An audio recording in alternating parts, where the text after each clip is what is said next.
ध्यान से देखो, समझ में सही से आ जाएगा, ऐसा नहीं है कि मैं हार्ड बताऊंगा, एकदम सिंपल भाषा बताऊं ना कि एक बार हमको समझ में आ जाएगा। ठीक है, ध्यान से देखो, क्वेश्चन में कहा गया ना कि हमारे पास क्या है, sec theta plus tan theta equal to दिया है 7। क्या दिया हुआ है, sec theta plus tan theta equal to दिया गया 7। अब प्रूव करना ये है कि sec माइनस थीटा, देखिए sec थीटा माइनस tan से क्या होगा। ठीक है, ये प्रूव करना हम लोग को।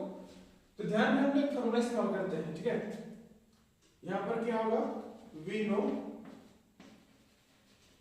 ट्रिग्नोमेट्री आइडेंटिटी क्या होता है, sec square theta minus tan square theta equals to 1 होता है। समझ गए। तो ये बताइए a minus a square minus b square का फॉर्मूला क्या होता है, मालूम है आप लोगों को क्या होता है, क्या हो जाएगा, sec theta plus tan theta, या क्या जाएगा, sec theta plus tan theta, एक में माइनस होगा ना, इसे माइनस इक्वल टू क्या है, 1 हो जाता है। अब ये समझिए कि हमारे पास गिवन क्या है, गिवन ये है कि sec theta plus tan theta क्या होता है, 7 दिया हुआ है, 7 दिया हुआ है। इसमें क्या हो जाएगा, sec theta minus tan theta equals to 1।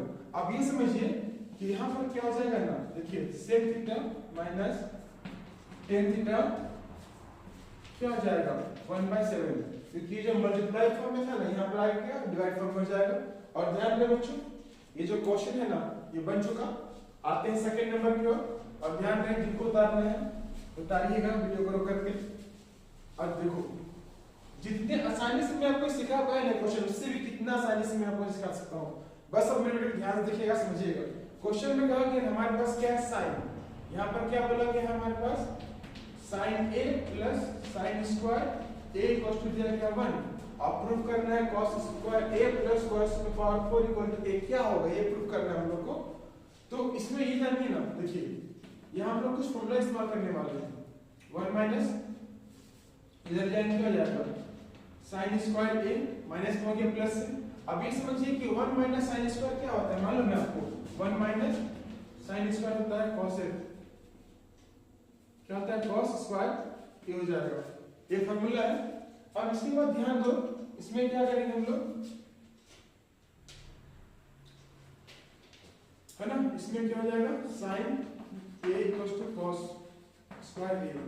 अब हम लोग स्क्वायरिंग करेंगे बोथ साइड। क्यों करेंगे स्क्वायरिंग, यहां हम लोग को 4 चाहिए cos में, तो यहां हो जाएगा ना 4, इसीलिए स्क्वायरिंग करना पड़ेगा। क्या होगा इसमें, squaring both side, we get, तो क्या मिलेगा हम लोग को, यहां मिलेगा sin square a equals to cos square minus था स्क्वायर में यहां पर इक्वल्स टू क्या हो जाएगा, कुछ नहीं, समझ गए। अब क्या होगा, sin स्क्वायर फॉर्मूला पता है क्या होता है, इसी का फॉर्मूला होता है 1 minus cos square a equal होता है sin स्क्वायर a, समझ गए। तो यहां पर क्या कर सकते हैं हम लोग, 1 माइनस cos स्क्वायर a। आप के पूछे ले सकते हो कि मास्टर साहब या cos चाहिए हम लोग को, एक पीस हमारे पास है, और चाहिए तो यह निकाल लिए, क्या हो जाएगा इसमें, cos की पावर 4 हो जाएगा, समझ गए। धीरे धीरे क्या होगा ना लोग, जहां प्रूफ करना है पहुंच जाएंगे। यहां हो गए। अब इसके बाद क्या करेंगे हम लोग, देखो 1 इक्वल्स टू क्या होगा, cos का पावर 4a, और यहां होगा जो माइनस से प्लस है ना, cos का पावर 2a हो जाएगा। अब अरेंज करते हैं इसको, तो क्या अरेंज होगा, cos square a plus cos का पावर 4a इक्वल्स टू 1। ये जो प्रूफ करना था ना, ये प्रूफ हो चुका है। और ध्यान रहे, थोड़ा सपोर्ट करो यार, तो लोग करते नहीं, वीडियो देखते सब्सक्राइब नहीं करते, अच्छा लगता है, क्या करो ताकि मैं भी क्या करूं, थोड़े से आगे बढ़ सकूं, समझ गए। तो ये क्वेश्चन बन चुका है, मिलते हैं अन्य क्वेश्चन में, तब तक मस्त रहिए दोस्तों, और मेहनत करते रहोगे, ठीक है।